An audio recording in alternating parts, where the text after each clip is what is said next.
Jamie from Home Ec Express, and in today's video it's actually been a very requested lesson from a lot of my friends and customers over the years. I'm going to teach you how to make homemade mayonnaise using my cooking blender from the Pampered Chef, which coincidentally it is on sale in February. But this is one of my best friends in the kitchen. And so it's a very, very simple recipe. And so we start off with 4 eggs and lemon juice. The acidity from the lemon juice and from the mustard actually will protect and preserve your mayonnaise. Okay, so acid is very important in mayonnaise. And of course, in my recipe, we have to have fresh garlic from California, of course.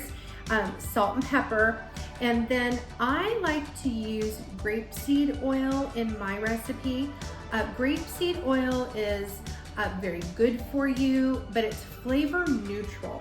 You can use olive oil in your recipe if you don't have grapeseed or safflower oil, which is another very neutral type of oil.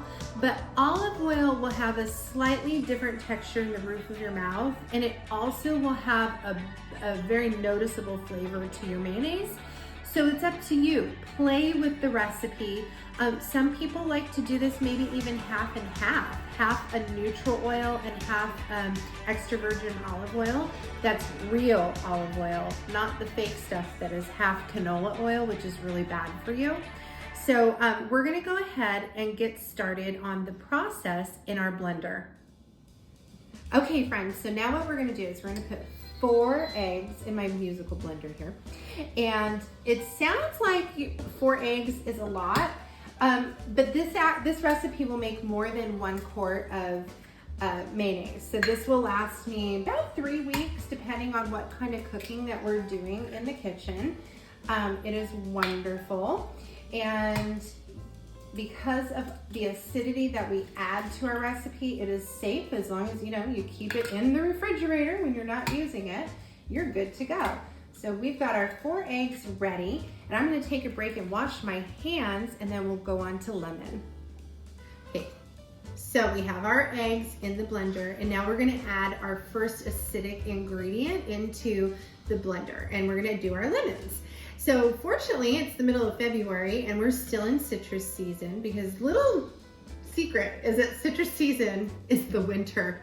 It is not a summer fruit. And so that's why your markets are full of oranges, grapefruit, lemons right now, is because it's the prime citrus season. Though you can get it year round, this is the best time to get your most flavorful citrus.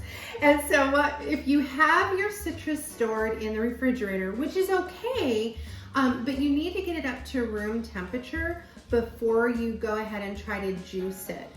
What happens when it's in the fridge is the little pulp sacks will hold on to the juice and not give all that the fruit really can give. So get it at room temperature. You can roll it around on the counter if you want to. Sometimes you can also, little secret, you can zap it in the microwave for 5 to 10 seconds, and it just releases and relaxes the fruit enough so that you can get the most out of it. A lemon should give you at least 4 tablespoons of lemon juice, and that is exactly what we need for this recipe. 4 eggs, 4 tablespoons of juice. And so I'm gonna take my really cute blue knife here. We're just gonna cut this open, and there's our beautiful lemon, and we're gonna go ahead and squeeze this directly into the blender. Okay, so what I like to do is just squirt my lemon juice directly into the blender using a citrus press. And of course I have half of a lemon cut side down into the citrus press, and just give it a squeeze, use your arm muscles. And then you have this cute little half that you could punch back through. Use it for like a votive candle holder if you're just feeling so creative and Martha Stewart. And there we go. We've got lots of juice that came out of our lemon today. Very good. And then we're gonna move on to the garlic. Okay, so next we're gonna add at least 4 cloves of garlic. So 4 eggs, 4 tablespoons of lemon juice, 4 cloves of garlic. But if you're like me, you need a little extra garlic in there, because It is a great preservative in there. It's so full of flavor. And of course, there are amazing health benefits to garlic. Garlic is actually antibacterial and antiviral, and if you have fresh raw garlic around your house, you have medicine. But just make sure it's grown in the United States and it's organic, and you will get all the medicinal purposes out of the garlic and the amazing flavor. And so for this recipe, we have a head of garlic. It's from Gilroy, California. Best garlic in the world comes from California. If it comes overseas, avoid it like the plague. And then we're just gonna break it out of the bulb. Okay, and then a lot of people, you know, they're like, how do I get, we got 5 there, let's just do 1 more, because you know, garlic is great. So a lot of people are like, how do I get the garlic to be peeled, because they don't wanna have to sit and try to do it by hand. So there is the old-fashioned smashing trick with garlic, where you use one of your cooking knives on the blunt side and press down. Not everybody is super comfortable with that method, but you want to make sure that you are comfortable with a knife if you choose to do that. But what I like is to use just an old-fashioned garlic peeler. If you've ever seen these floating around your mom's kitchen, that's what this is. This little silicone tube is just a garlic peeler.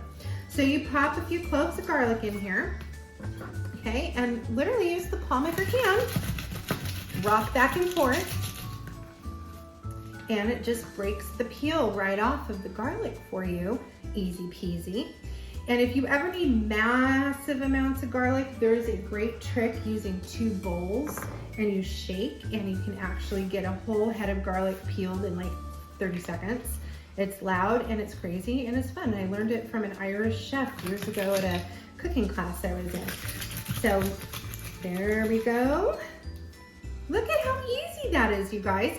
So if you're not a huge garlic fan, 3 or 4 cloves. But if you love garlic, go for 5 or 6. Okay, so now we're gonna put 4 squirts of mayonnaise, our mustard, into our mixture here to make the mayonnaise. So 4 eggs, 4 tablespoons of juice, 4 cloves of garlic. If you want to add more, do it. And then 4 big squirts of mustard into our blender, mustard being our second acid. And we're going to add salt and pepper, because we have to have our salt and pepper in here. Okay, so now we've blended together all of our ingredients except for the grapeseed oil. But this is where I really want you to pay attention, because we're gonna have a reaction happen in the blender called emulsification. And what that's going to do is we're gonna slowly stream the oil into the blender while it's running. And the oil is going to attach itself, particularly to the egg, but the entire liquid mixture in there, and the molecules are gonna do the happy dance. And we're gonna turn this from a liquid into a solid. But this is a slow, steady process that you want to really pay attention to. So we're going to start it with the blender going.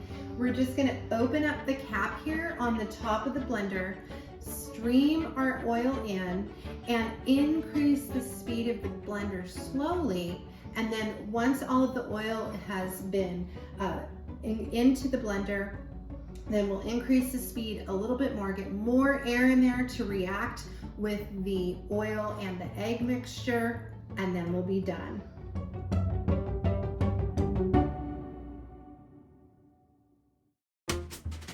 Okay, about 2 minutes, 30 seconds. We got our mayonnaise all the way finished, you guys, and let's take a look at the finished product. Oh my gosh, it has gone from liquid to solid. Actually, if I had chips right now, you guys, I'd probably be dipping in here. This mayonnaise is amazing, and it smells amazing right now. Once you start making your own mayonnaise, you'll never go back to store-bought. And I have to thank my friend Teresa Branch, Chica. This is her recipe that she taught me years ago, and our family has thoroughly enjoyed it. So what I'm gonna do now is I'm gonna put I keep my mayonnaise in a mason jar in the refrigerator. So I'm gonna transfer this into a mason jar. Find a container that you have at home And seal it up, make sure it has a good seal on it. It will stay fresh for weeks in the fridge. And then the secret surprise about my cooking blender is that it self-cleans. So stay tuned. Okay, the best thing about the cooking blender, you guys, is that it self-cleans. Hello. So all you have to do is just rinse it after you've taken the food out.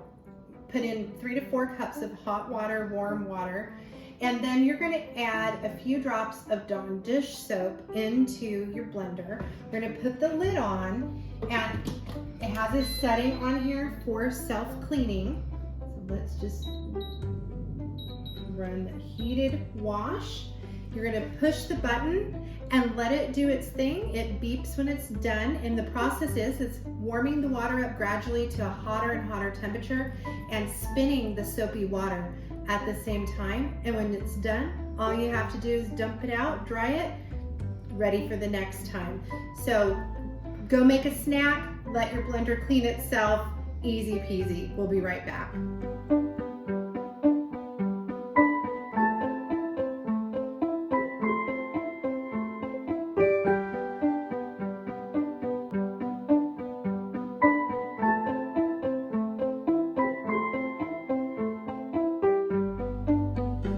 Okay, you guys, the blender is totally clean now, ready for the next recipe. I've got a quart of mayonnaise ready to chill in the refrigerator, and we're done. How easy was that?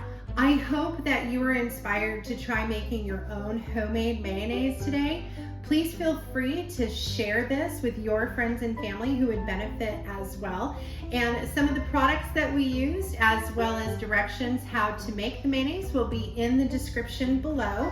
And make sure that you subscribe at homeecexpress.com and follow us on Pinterest, Instagram, and Facebook.